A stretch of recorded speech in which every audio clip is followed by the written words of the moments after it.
Hey guys, what's up? It's Carmela Maniac.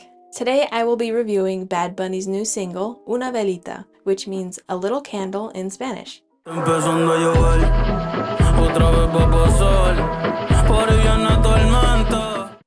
I first heard this song, it was almost obvious that Bad Bunny had sampled like an old salsa song or something. Upon further investigation, searching on Reddit, I found that it might be sampling an old Plena song called Tintorera del Mar by Gumersindo Mangual Oppenheimer. Not the guy who built the atomic bomb though. Plena is a genre of music which is native to Puerto Rico, which is where Bad Bunny is actually from. When I listened to Tintorera del Mar, it was obvious that the beat that Bad Bunny uses is almost a direct copy of it. I kind of liked it. I could see he's blending old music with new music, and I think he did really well.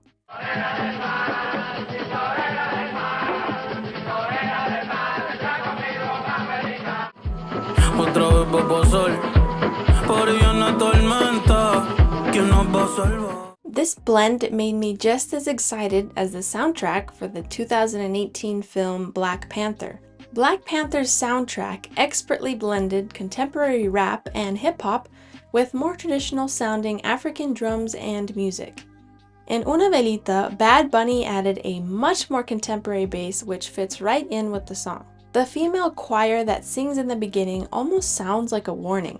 It's still musical and has added salsa or plena flavors to their minor melodies, but they have a sense of urgency in their voices. Their warning qualities may be due to the reverb the producers added and how they are spread across the audio image. These effects make the female choir sound like a crowd of women issuing a grave warning.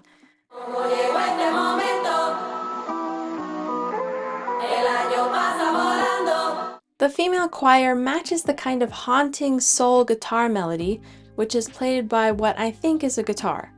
The guitar almost doesn't sound like a guitar because of added reverb, some distortion maybe, and old-fashioned noise, probably mimicking the bad quality recording of Tintorera del Mar. The guitar also sounds like a bunch of cut-up samples that were pasted together to create the main melody.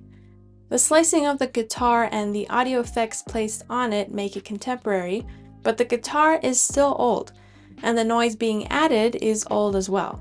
So even the guitar is a blend between old and new.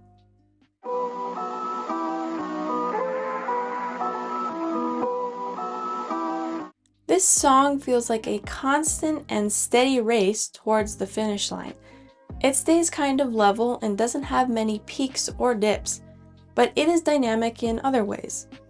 The bass sometimes cuts out and leaves just the kick to be the metronome of the song.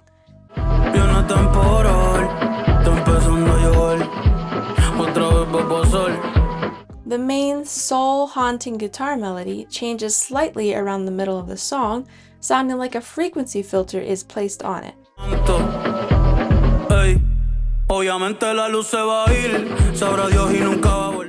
The filter changes up the instrumentation slightly, but not too much to disrupt the kind of trance this song can put you in. The song almost feels like a constant prayer or a dire plea that is running out of time to be heard. Even Bad Bunny's rapping style matches the constant level of tension of the song, as it doesn't change a lot, but it still keeps us interested. This song, which is a constant race, is sectioned out, leaving parts of the song to contrast with each other. There is the female choir part, the rapping part from Bad Bunny, and some vocal freestyles from him as well. These different vocal parts keep the song interesting and make up for the lack of variety in instrumentation. In some ways, he really kept true to the old plena style of Tintorera del Mar, which doesn't have much variation in terms of instrumentation or vocals. Tintorera del Mar has the same beat throughout the song and only has splashes of different melodies from accordions and such. There is something so cultural and human about the vocal freestyle that Bad Bunny performs. The melodies sound like a cry coming directly from the heart and the people.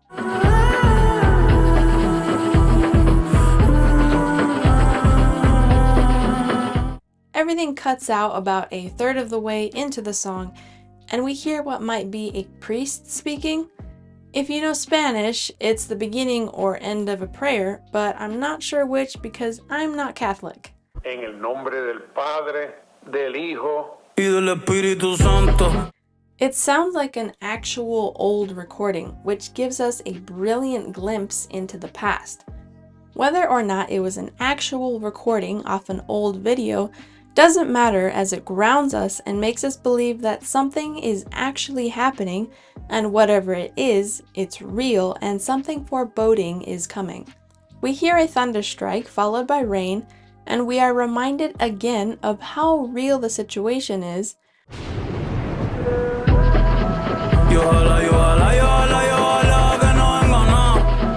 And then Bad Bunny is joined by the female choir again, which carries a sense of urgency and tension to a peak.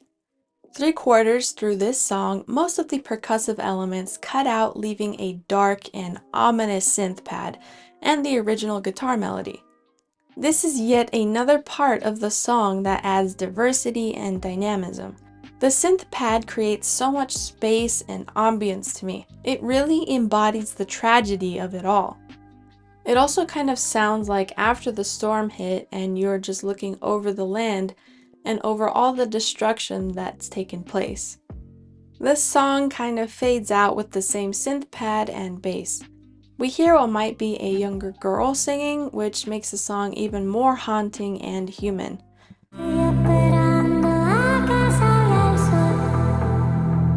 The reverb on the girl makes it sound like she's calling out over the sea and singing out tragically, crying out for help. It conveys sheer emotion in the most absolute way.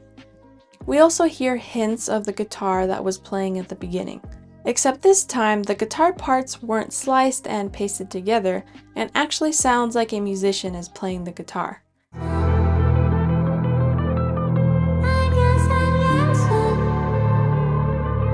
Because of the incorporation of the traditional plena song, the haunting melodies and the arrangement of Una Velita feels very down to earth to me and real. I feel like Bad Bunny really went back to his roots for this song. It doesn't feel like Bad Bunny tried too hard or like he's faking it either. After researching this song a little bit, I found out that Bad Bunny wrote the song to be an indictment of the hurricane that hit Puerto Rico exactly 7 years ago on September 20th, 2017. And now, what I said about the song sounding like a prayer or a dire plea and everything else makes perfect sense. Una Velita flawlessly conveys the desperation, heartbreak, and sadness that the hurricane brought upon the Puerto Rican people. I think this song is beautifully tragic and desperate, and I applaud Bad Bunny for bringing awareness to what happened to the Puerto Rican people instead of making another shallow song about some girl's perfume smell staying in the truck. For the record though, I still love shallow songs like that, especially if they have good ambience, rhythm, and vocals. I just feel like this song is so real and actually means something, and I think it's admirable what Bad Bunny did. Thanks for watching. If you enjoyed, or even if you didn't, please consider subscribing and hitting the like button. Tell me if you guys could feel the emotion behind this song as much as I did. Put any song suggestions you have in the comments. Keep listening, and I'll talk to you guys later.